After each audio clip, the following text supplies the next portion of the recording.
प्यारे छात्रों, कोशिका नामक पाठ की चर्चा हो रही थी और उसमें आपको मेरे द्वारा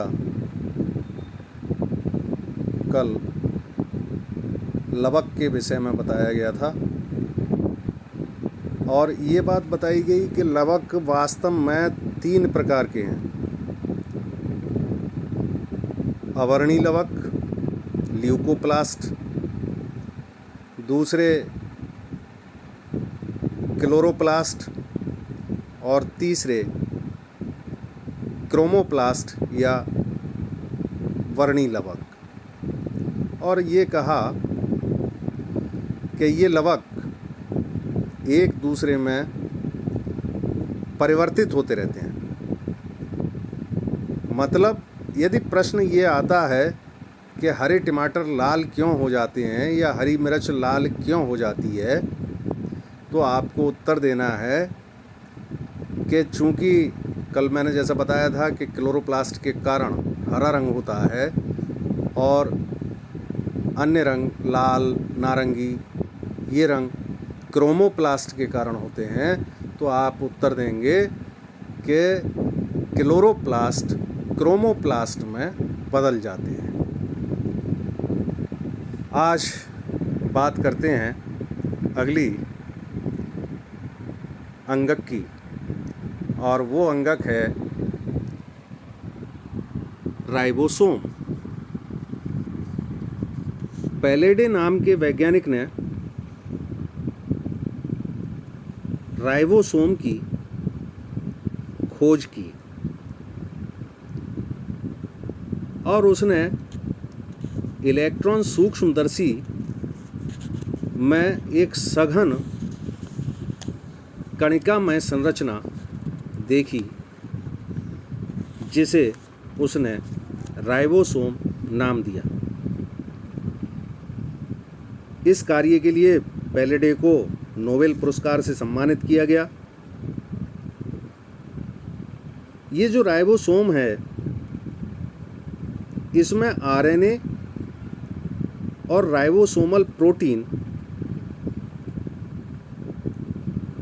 लगभग बराबर मात्रा में पाए जाते हैं और राइबोसोम माइटोकॉन्ड्रिया, क्लोरोप्लास्ट, न्यूक्लियस और न्यूक्लियस में पाए जाने वाले न्यूक्लियोलस में ये राइबोसोम पाए जाते हैं। सामान्य रूप से राइबोसोम, जैसा कि मैंने अंतःप्रद्रव्य जालिका में बताया भी था कि अंतःप्रद्रव्य जालिका की सतह पर पाए जाते हैं और जिस अंतःप्रद्रव्य जालिका की सतह पर राइबोसोम स्थित होते हैं उसको हम रफ अंतःप्रद्रव्य जालिका कहते हैं और जिन पर नहीं होते उसे हम चिकनी अंतःप्रद्रव्य जालिका कहते थे। इसके अलावा जब राइबोसोम समूह में मिलता है, कई राइबोसोम इकट्ठे समूह में मिलें, तो उसको हम पॉलीराइबोसोम या अर्गोसोम भी कहते हैं। ये नाम विशेष रूप से ध्यान रखेंगे कि जब वो समूह में मिले तो उसको हम पॉलीराइबोसोम या अर्गोसोम भी कहते हैं। पॉलीराइबोसोम या अर्गोसोम ये कहते हैं जब राइबोसोम समूह में मिलता है तब। ये पॉलीराइबोसोम जो होता है ये प्रोटीन संश्लेषण में भाग लेता है।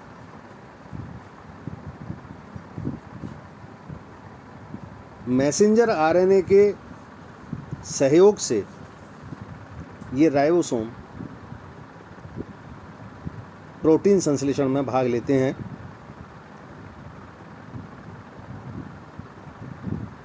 राइबोसोम मुख्य रूप से 3 प्रकार के होते हैं। एक 70S, क्योंकि एक बात यहीं पर बताते चलें, ये जो S का निशान है, जैसा पढ़ेंगे आप यहाँ पर, जैसे ये लिखा है 80S और एक लिखा है 70S, तो S जो है वो ये निशान स्वेद वर्ग यूनिट कहलाता है। इसको हम बोलते हैं स्वेद वर्ग यूनिट। ये राइबोसोम की इकाई है। वास्तव में होता क्या है स्वेद वर्ग यूनिट, उसको समझ लें।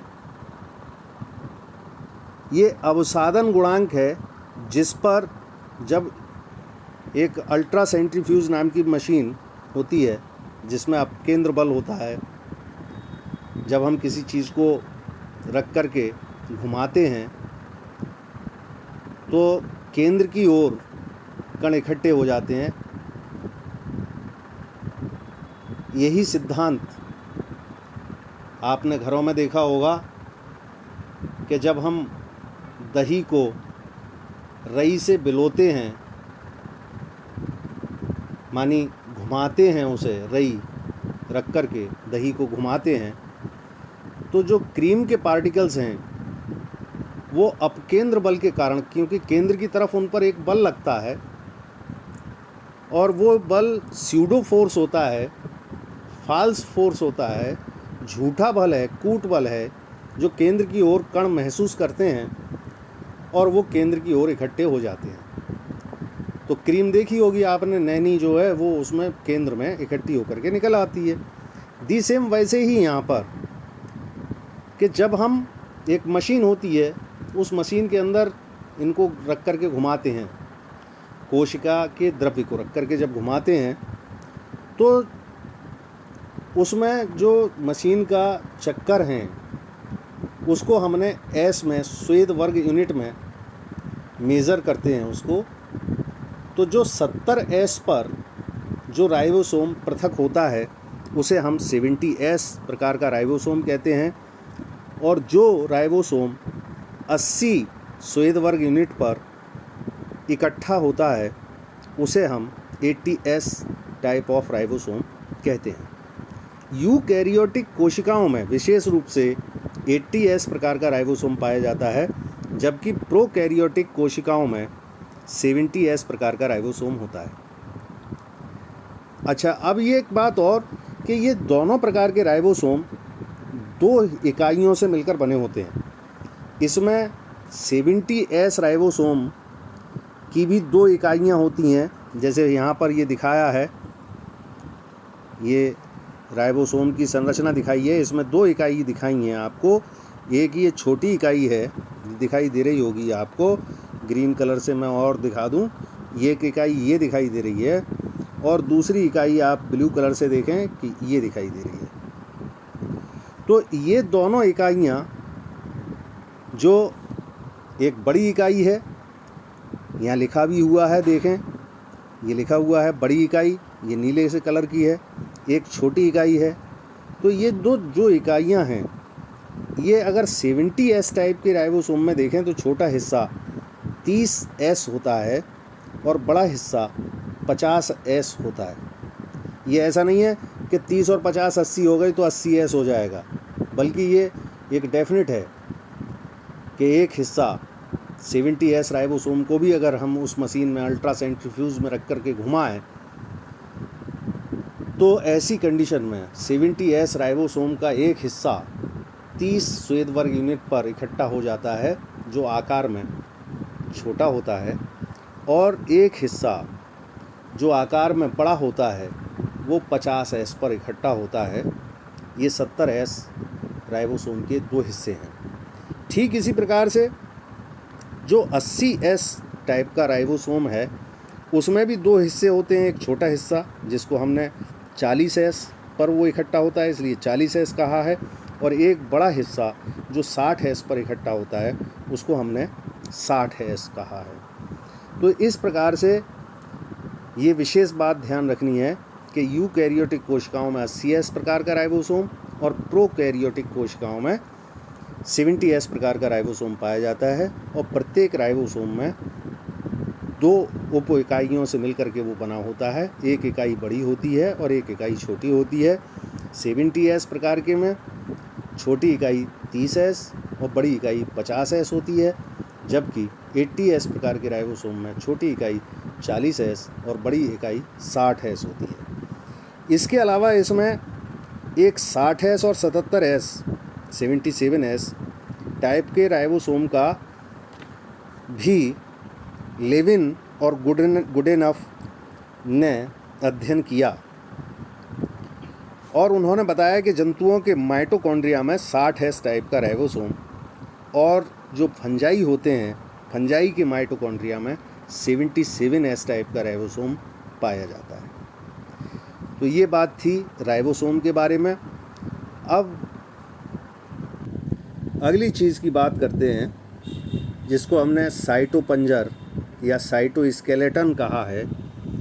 वास्तव में ये साइटोस्केलेटन है क्या, इसके विषय में थोड़ा सा समझें। जो प्रोटीन युक्त नेट लाइक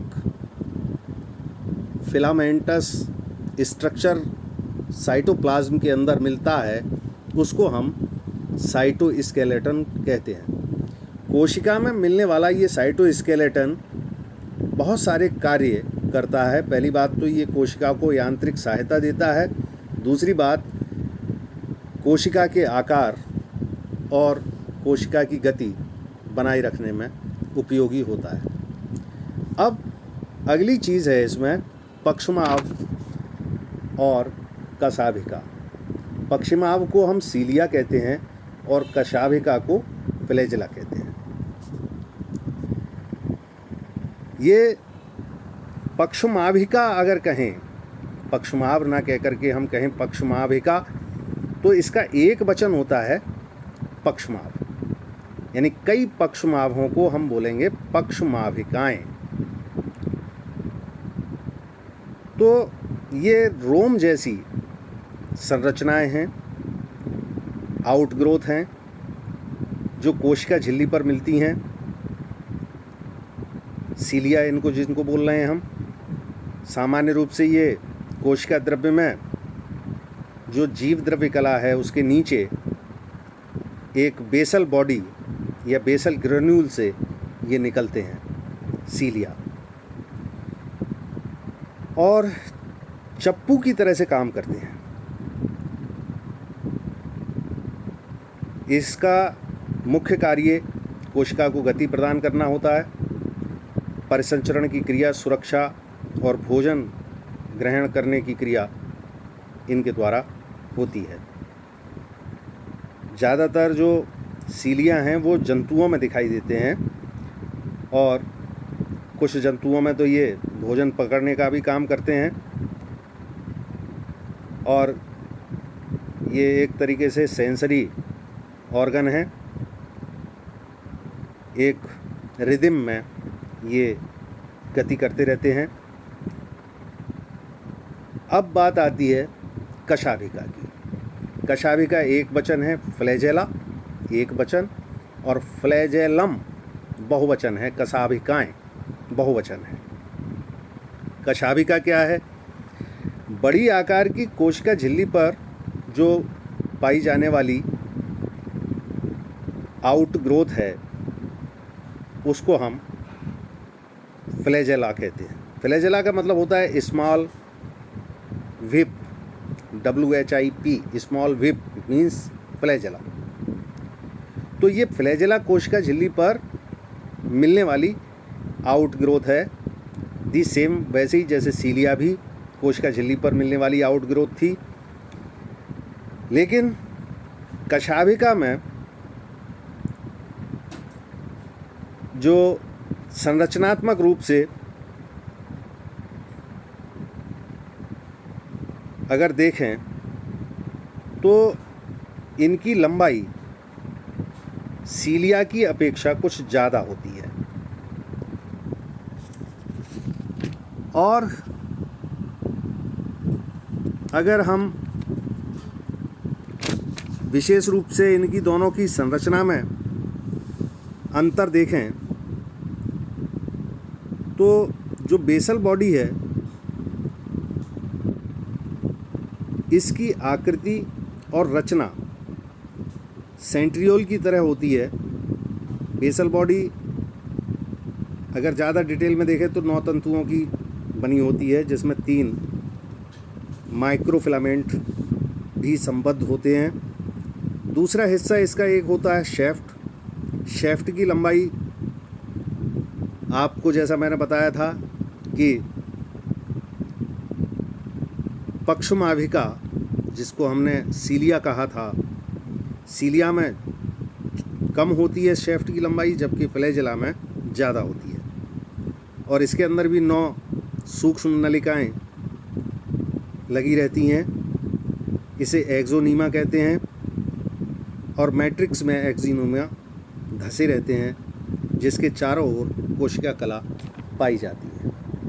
तो ये जो सूक्ष्म नलिकाएं हैं उनमें 9+2 की व्यवस्था पाई जाती है यूकैरियोटिक कोशिकाओं के अंदर, जबकि प्रोकैरियोटिक कोशिकाओं में सूक्ष्म तंतुओं की व्यवस्था एक तरीके से नहीं पाई जाती और यूकैरियोटिक कोशिकाओं में सूक्ष्म नलिकाओं की व्यवस्था पाई जाती है और उसमें भी ये व्यवस्था 9+2 प्रणाली कहलाती है। तो ये बात थोड़ा सा देख लें, आप पढ़ लें इसके बारे में। शेष तारक काय के बारे में मैं आपको कल